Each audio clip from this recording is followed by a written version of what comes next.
O, ito na mga lalabs. Gumawa ako dalawang buto ng avocado.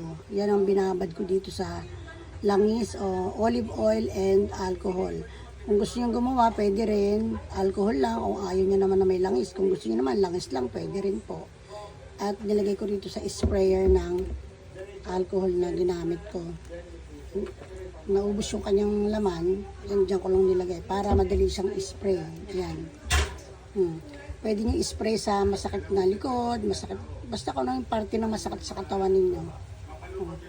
Dalawang buto ng avocado, binabad ko lang siya ng 2 to 3 days.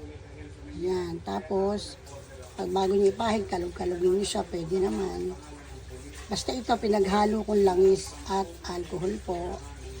Ayan o, diba? Sayang naman yung ating buto na avocado. Mahal pa naman na avocado ngayon. Ang bili ko nga rito, 80 pesos eh. 85 yata yung bili ko, 2 peraso. Maliliit lang siya.